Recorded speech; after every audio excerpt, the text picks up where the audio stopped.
are we on time? Are you in charge of your own time? Yes. Do you dictate what time you can get up in the morning? Or are you under the rule of work, schedule, or children? When midday comes, can you choose to do what you want with your time, or are you susceptible to a biological clock that chains you to a table in front of chocolate eclairs, apples and crisps? Are you free to play or to study? Or are you free to fail the exam? When work is over and you rest in your chair before the TV set, are you free of all restraints so that your time is your time? Or do you succumb to tiredness so that time vanishes? 8 hours usually. You know, if I was to mention to you Switzerland, other than chocolate, what comes to mind? Watches. Or other than mountains? Watches. Watches and clocks, yeah. You know, I understand that Switzerland is perhaps the most clock-regulated country in the world. Trains in Switzerland are well known for their punctuality. And as a traveller, you need to keep your eyes on the precision clocks that hang in each train station. But in our present day, we now even have bus stops, don't we? With hanging screens that tell us the next bus. And I know I've been on the underground in Barcelona recently, I've also seen in London, they actually have the screens that tell you it'll be 1 minute and 15 seconds to the next train coming. They're getting so precise. You know, in fact, keeping an eye on the clock is very much a characteristic of our modern world, isn't it? And especially the Western culture. 4:58, you start finishing the job in hand. 4:59, the tools are put away. 4:59 and 50 seconds, you're on your way to the locker. 5 o'clock, dead, coat is on, and you're out of the factory or place of work. And remember that that person was watching the clock for 5 o'clock from 8 a.m. in the morning. When I worked at the Royal Infirmary, Royal Halifax Infirmary, I've got to say, from 1970 to 1978, from time to time, Pakistanis came for hearing tests. At that time, Pakistanis were starting to come into the country in the sort of late 60s and 70s. And some of these were new to Britain. And you could tell, because if they had an appointment for 3 p.m, it wasn't 3 p.m. to them. It could be 4 p.m, or even 4:30 p.m, or even the day afterwards at 11 a.m. Now, in our society, such an idea of timekeeping is foreign. We don't think of doing timekeeping like that. For us, keeping to time is important. In fact, the more important a person is, the more on time and punctual they'll be. You know, if the Queen's coming, it's mapped out to the second. But that's not so in the Oriental culture, especially the culture of the Bible. A prophet was a spokesman for the Lord, even more important than a king. So he could show his importance not by punctuality, but by delay. You know, we don't, that's not how we think. But they did it that way. So Samuel's delay was not poor timekeeping, but it was a message that the Lord's messenger should be respected and honoured, as well as noted for his message.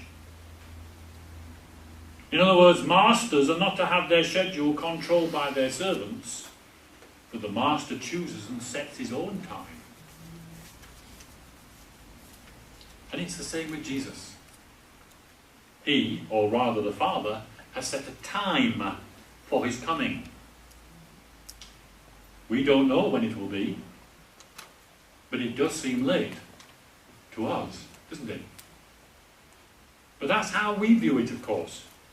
In biblical times, life revolved around different norms and different values, such as the concept of timelessness and changelessness. So their time was not so much based on quantity, as we measure it, but on quality. For them, time was to be lived and enjoyed, not primarily to be measured. Perhaps we would have far less ulcers if we were to be more relaxed about our timekeeping. But of course, to be on time and to be happy were considered ideal. But if you could choose only one of those, the Oriental would choose to be happy.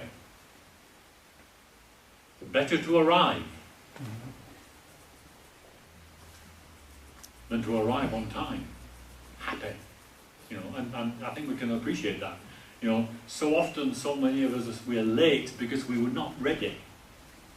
Isn't that really the problem? At the time you ought to be leaving, you're not ready. You start to put your shoes on, you haven't been to the bathroom, and so you finish up leaving 5 minutes late. And then, of course, you're in the car, and we've got couples, they arrive so cross with each other, because they're so fighting getting there on time.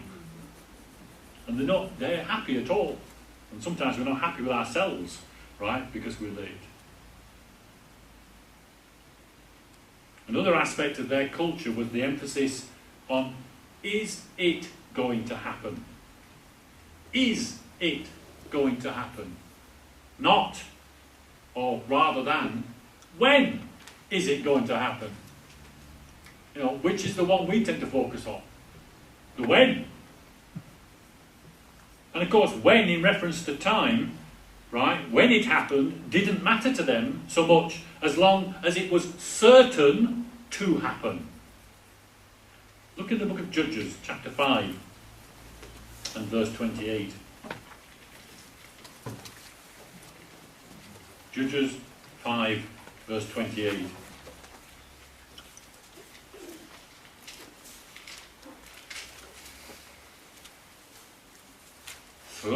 Through the window peered Sisera's mother. Behind the lattice she cried out, "Why is his chariot so long in coming? Why is the clatter of his chariots delayed?"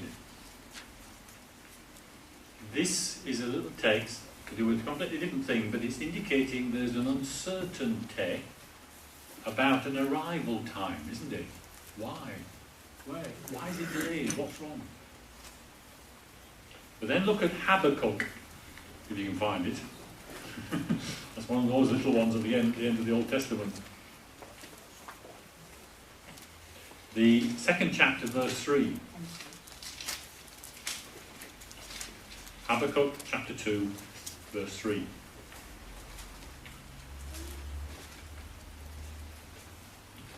This is the Lord answering a question that Habakkuk is asking, and this is the answer. Verse 3, Habakkuk chapter 2.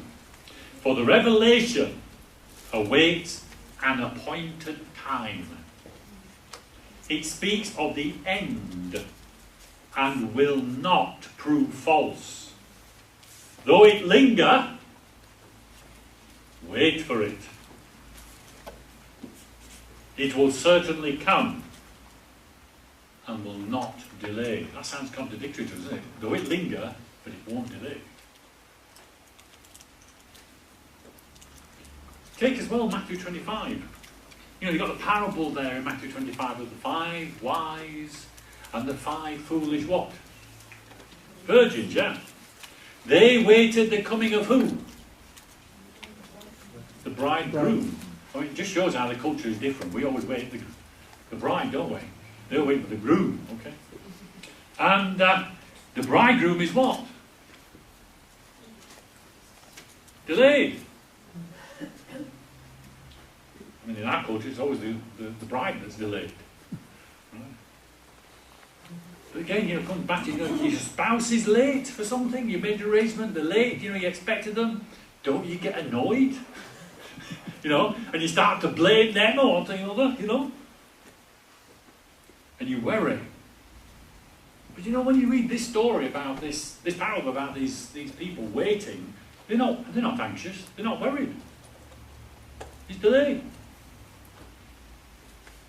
There was no worry about when he would come, because they knew he was coming.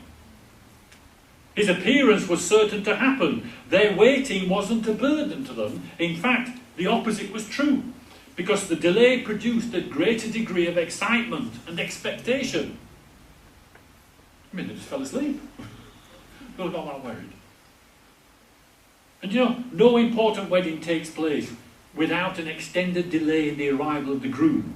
And as the wedding is a metaphor that's used so often in the Bible for God coming to his people, then it's natural for us to expect that the most important wedding ever, that it will take place later than expected. So because Jesus, who is the most important groom ever, no matter how delayed he is never late. So we wait. In spite of the delay, we are sure of the coming of the person for whom we are waiting. We are held in suspense. But the more time passes, the more certain we become that the desired moment is approaching. Look in Joel, the 3rd chapter, verse 14.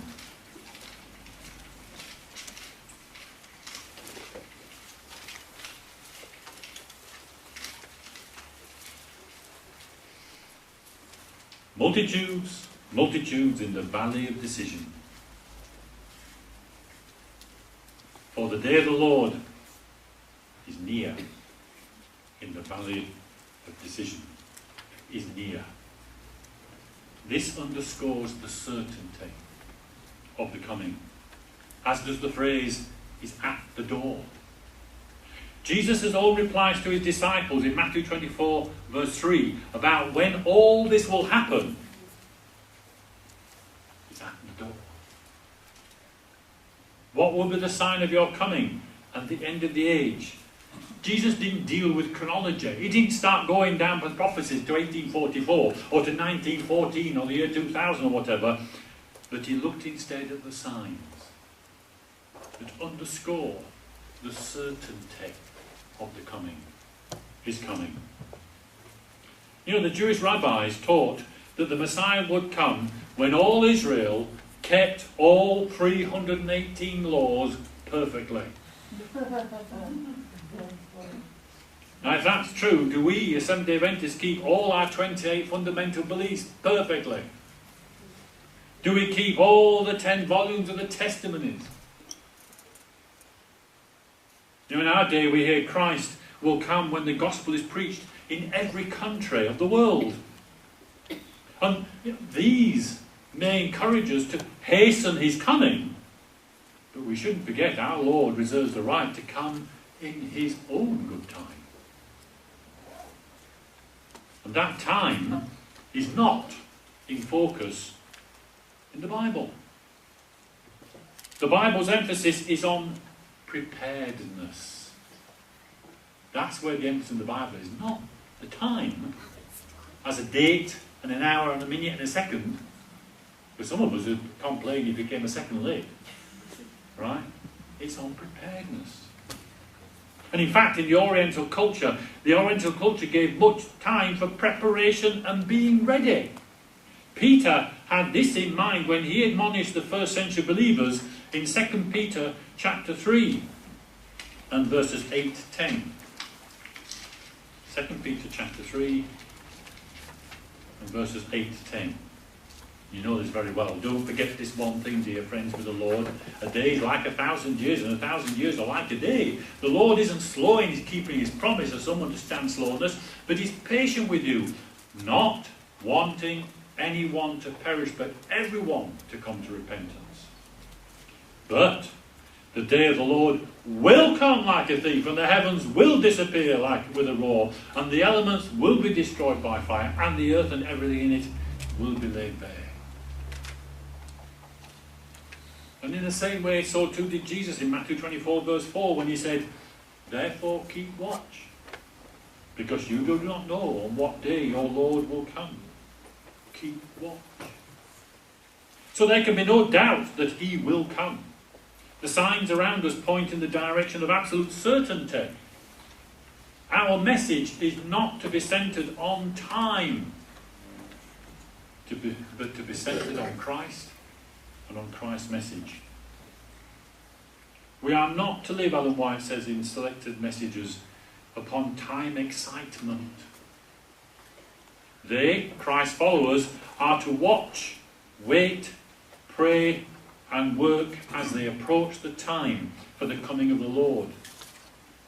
But no one will be able to predict just when that time will come. For of that day and hour knoweth no man. You will not be able to say that he will come in 1, 2, or 5 years. But neither are you to put off his coming by stating that it may not be for 10 or 20 years. You know, we cannot take time, especially his time, into our hands. Because as Saul the king took matters into his own hands after the 7 days, it says, just as he finished making the offering, Samuel arrived. You acted foolishly, said Samuel, and now your kingdom will not endure. But you know, instead, being prepared at every hour, being ready, no matter how long, will be to hear the Master say to his servants when he returns, well done, good and faithful servant. Enter into the joy of your Lord. I haven't read the reading at all, as you noticed, but I focused on the message in the reading. But the reading for today, you could put it into a nutshell. And that is that we as a people, sometimes in the past and still to the day, can be so focused on excitement in the idea of, time and time officers and so on, that we're missing the point. And the point is that Jesus wants a people to be ready and prepared. To do what they must do to change their lives, to be like Jesus Christ in preparing a world for Jesus Christ to come. I'll read just one little bit in the reading.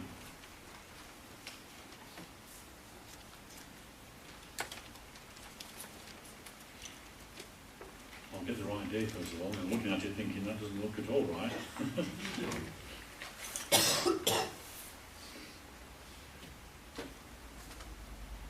You have not a moment to lose in neglect of the great salvation that has been provided for you. The time of the probation of souls is coming to an end. From day to day, the destiny of men is being sealed. And even from this congregation, we know not how soon many shall close their eyes in death and be habited for the tomb.